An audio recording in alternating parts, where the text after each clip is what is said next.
Hi, welcome to the Talk to the Expert series, which is organized by the Spectrum-Autism support group. In this series, we invite professionals from all walks of life who can spread awareness, who can help us know the autism spectrum better. And the guest who is gracing this episode of Talk to the Expert series is Dr. Mihir Parekh.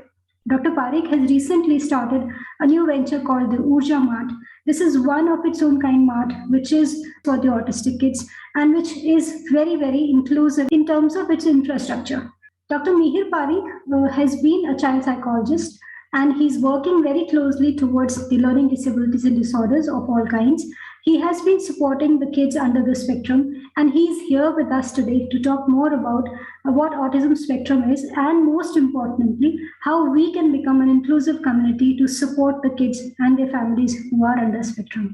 So, with this note, I would invite Dr. Parekh to please come and share his experience and his journey on this Talk to the Expert series, which is organized by this Spectrum Autism Support Group. Hi, Dr. Parekh. Hi, Dr. Shivali. Thank you for inviting me today, and it's a pleasure being a part of this. Super. We are so excited that you are here. We have seen you on the Facebook pages where you are doing some inaugural program on your Urja Mart. So we'd like to quickly learn more about your journey and how from being a child psychologist to opening a store like that, which is one of a kind. So take us through the journey and how did it start and where you are today. Basically, I come from a family of a son of a businessman where we did not have any background of academics. I mean, no people in the family are that educated. And since I was extremely poor at math, so I had no option but going in for humanities. So fortunately, language was a strength. And therefore, I took up arts. In fact, I got very good teachers who actually sailed me through this journey very well. So psychology interested me since the beginning, and I was almost in the top 3 in my college. So I mean, I love children a lot, and therefore I thought of working only with children because I worked with some adults, but I could not connect with them so easily.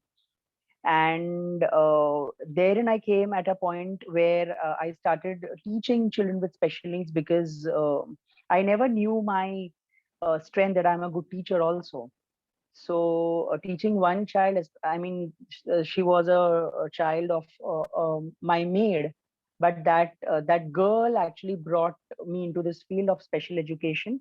So from child psychologist, so I had a knowledge of knowing child psychology, how to treat them, how to get into them, to teaching, to now something where I feel that so we run a special school, Urja Special School. If you've, I mean, gone through my page, and so we teach children with special needs. We run an NIOS board too. So my children study the NIOS syllabus curriculum and they pass out. So, but after 10th standard, parents have this apprehension and worry that what now? I mean, my child has done 10th, but what can I do further? So that's how we thought of doing something different. And I think that's how the concept of Ujamat came, which was before the pandemic. Also, during the pandemic, so many of my kids had parents who suffered from COVID. Some of them lost their parents. And at that point in time, they were not equipped to do the household chores or day-to-day life things. And that's how we realized that, oh, I think we should begin with this kind of an initiative, which not only helps them to be independent in the outside world, but also at home. So I think right from child psychologist to special educator to a person running a UMart I feel too happy to share this. Wow. And such a humble person you are that you start your journey by saying that, how you started into picking up arts and where you are today. And I think that comes across very clearly in all the initiatives that you've taken for the kids that you've taken. So my understanding of interacting with parents as a life coach is there's a lot of apprehension in parents as far as accepting the child is in spectrum or has any learning disability disorder. So I'm sure you also come across this mindset, I would say, because that's just a mindset. The moment that you accept you move on, you make progress each day. So how do you handle this aspect of the parents' attitude? Well, I have always seen it's been 12 to 14 or 15 years in my career, and I always feel that empathy is something that we all need to practice because we are not in their shoes. So understanding that what they are going through is something that which is a part of our job. But after you keep on telling them every day, after they know the fact that the child is facing these kind of limitations, I usually what I do is I never break the diagnosis so soon. I always tell them that they are not a bottle of Bisleri or Aquafina that you need to label them, right? Whatever is the diagnosis, we need to work towards it, right?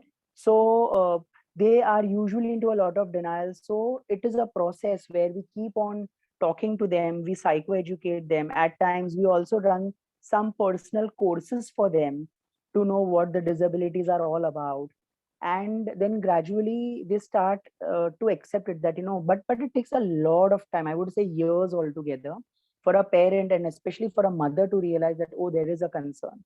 But on the other hand, I have also come across parents who come up with a lot of acceptance earlier, the better. I feel that since they have accepted the condition at a very early stage, so that early intervention really helps us to treat the problem well, to manage the parents' emotions well. We also send them for counseling or counsel the parents, and then the journey becomes much lighter with less expectations, more work towards the entire journey of the child. So I feel it's a mix or a lukewarm response with regards to acceptance and denial of the child's concern. That's right. I think that's very true, with more awareness being around autism and other learning disabilities. And parents also, I think somewhere this generation is now beginning to realize that it is not just academic excellence that you need to approach or look towards. It is general happiness of a child that you're looking for. And that probably is one good way to start accepting the child as he or she is. In Uh, fact, sorry to interrupt. In fact, let me just quickly give you an instance. The case that I dealt yesterday, the child actually is showing signs of learning disability, especially difficulties in math. And I met the father, and the father said that she watches a lot of mobile, spends a lot of time on the mobile, and therefore she is not good at math. Otherwise, the child is brilliant. There is no problem with my child. So that's how, I mean. There is no and the moment I say that should be some concern, let us go for some assessment. कुछ problem ही नहीं है तो assessment क्यों करना?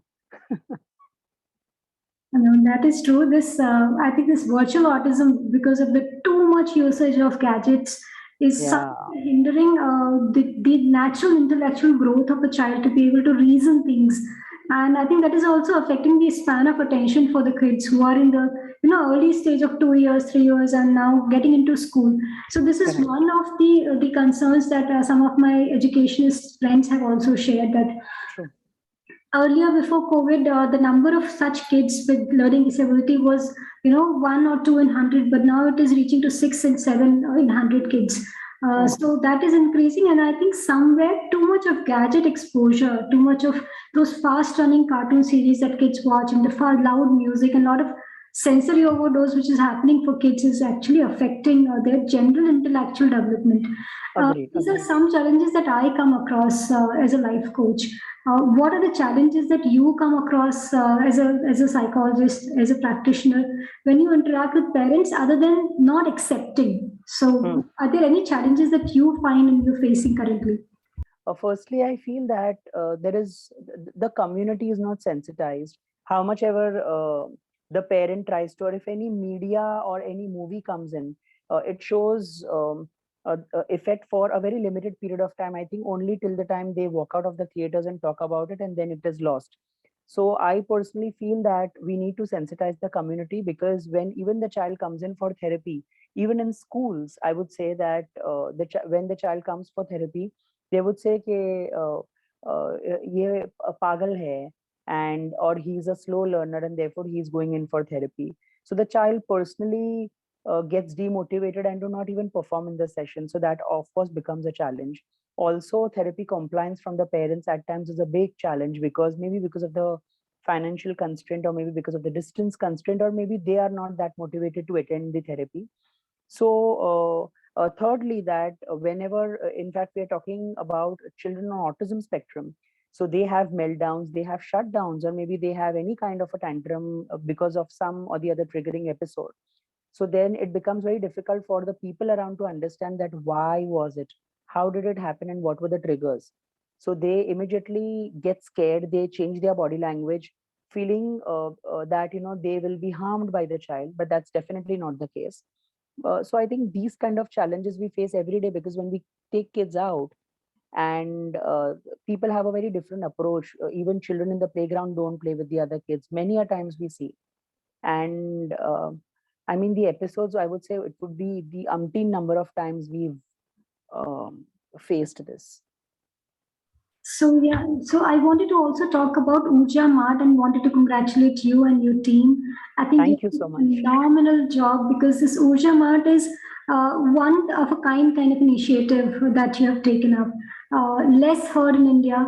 It is much more there, and it's very developed in the Western and some other Asian countries also. But in India, we have not come across something like this. So, what was the thought behind? Like you mentioned, during COVID times, you probably thought of this. But take us through the thought process. How did it happen, and what are the plans with the Ujamat? Okay, so firstly, thank you for the compliment, because in fact today only we had some students from Gujarat, and they said that Urja Mart is talk of the town there, especially in Baroda, and so they said that these particular concept is not spoken much in India, as you rightly said. It's spoken in countries like Australia, or maybe some part of the US. So in fact, it just I would say it was a happenstance where we were just discussing about something like this should happen. Our kids should be able to identify products, or maybe they should be able to read the MRPs or something. And then all of a sudden it just clicked that, oh, why not supermarket? Why can't we try that? And one of my parents, she also, I mean, she has a child with some concern, and there she shared that even I was thinking somewhere on the similar lines, that हमें एक shop खोलना है. So there on that particular thing got more strength, and then we started. In fact, the kind of challenges that we faced were procuring different kinds of licenses, especially because it was supposed to be for children with special needs. The kind of the furniture that we had to have for children with special needs, though it is not that different, but we had to think of each and everything. And end of the day, the entire objective just revolved around one thing, that oh, kids should be independent, they should be able to work, they should be able to get training, and somewhere down the line, once they get completely trained, and then we think of an employment from the employment point of view. So this was the entire idea, and mainly um, talking to customers, talking to people who they don't know. In fact, I was teaching one child, I was very confident that he would be able to do money transactions. So one fine day we thought of just going to the next door, I mean one of the, I mean the other supermarket, and there we went. And when he had to give money to the shopkeeper, he didn't know that how much he had to pay or how much money will he get back. And I actually thought that I felt failure, that oh, I did so much things with him, but he couldn't perform there. So at that point in time also, it struck my mind that, oh, I think it was an emotional block, it was a social block. Somebody, he got conscious. And that's how we thought that why not to have kids interacting with live customers, talking to them, coming out of the apprehensions that they have, inhibitions that they have, and then making it possible. So this is how everything just fitted correctly, and we inaugurated. And the results are phenomenal. I think you must, take a bow here, because this is beautifully done. The initiative is coming across very nicely. And I think Thank it you. gives us a lot of hope, because when I interact with parents, they really feel that, what after me? How would the child survive independently after I'm not there? Or after school, how would the child be independent? Running his or her life on her own. And initiatives like this actually give us a lot of hope that if we take the right steps. So my next question to you is: this is all about inclusion, right? Urja Mart or the school that you're running, it is all about inclusion, training them, enabling them such that they are able to manage themselves along with everybody else. So, Right. for you, what is the meaning of inclusion, and how else can we make those small steps? Well, I think we are still not. We can't say that we have we hold an inclusive approach in our mind, but when it comes to inclusion, it is very difficult to practice. What I believe is, if we are talking about inclusion, then why, like if we talk about learning disability, which is now like 5 to 6 cases in a class, for example, but why are why don't we have a curriculum, especially the undergraduate curriculum, which talks about learning disability? All right, I would like to begin from that, because teachers are the ones who are able to handle these children in the future. Secondly, it begins right from a driver or a bus conductor who takes the child in the bus. Okay, or it goes to it starts also from the canteen lady who deals with the child having these concerns. That is, I mean, in the classroom it's going to happen much later, but it has to happen from all the levels of the society, right from the child, right from the time the child boards the bus.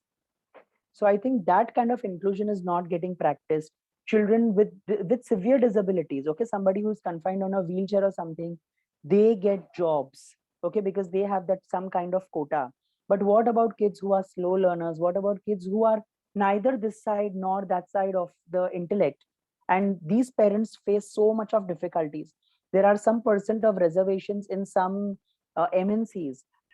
Yeah, so why can't we have this kind of acceptance from people all over the surroundings that the child is into? So I believe inclusion is just not in the school setup, but it starts much before the child enters the school and after the child enters the school, because there the teacher and the principal, if they are sensitive, well and good. If they are not, then they have training programs to attend. But what about the society in general? So I think we've not actually, it will take a lot of time for the society to at least accept the fact that yes, there is a concern and we need to help that individual, not sympathize but empathize. So people who come to my mart, Umart, they actually gift chocolates to children, or they feel very sad that, oh, aise bacche hai, so that is the reason we have to purchase. No, so that is, we always keep on telling them, encourage them, talk to them. If you don't buy anything, it is okay. At least spend some time with them, so you realize that even they have a lot of potential and they can do lot many things like you. In fact, let me also share, one of the objectives was that the youth, today's youth, also need to get sensitized, because they are the future generations of, I mean, future citizens of tomorrow. And if they empathize well with these kids, that ye bhi hamare jaise hi hai, the only thing is they talk differently. Their speech is little difficult to comprehend, but they can do very much, I mean, things like us. And uh, tomorrow, if they become sensitive, I think people ridiculing children with special needs, or not accepting them, Or even would bullying definitely, them, even yeah, bullying. even bullying for that matter, or even or any kind of abuse would Mhm. definitely come down, because they will get sensitized from a very early age. That's so right. And that gives me a lot of confidence that we are on the right track, because last week we organized a community sensitization program wherein we talked about what needs to be done by the community and what role they have to play. In fact, yesterday only we had a musical extravaganza where kids, neurotypical, neurodivergent, everybody came together and they were just happily singing. It was so much fun looking at the energies there. And Yes. rightly said, if the kids of this generation are sensitized, they will be better equipped to handle each other, and they would respect each other's differences. And that is what it is essentially about. So one last question from my side. What are the other plans that you have with your Urja Mart and the other initiatives that you've taken? We haven't planned anything. God has been so kind that, these plans just crop up, keeping into mind the situation around. Of course, I keep writing books for parents, because at least that, if I am not able to, platforms like these helps me to reach to parents across India and across the globe. But I feel that similar kinds of marts or any kind of initiative that we can plan for children. So maybe having a computer center, or maybe having something where kids decorate their items and we display it. We go to different MNCs, corporates.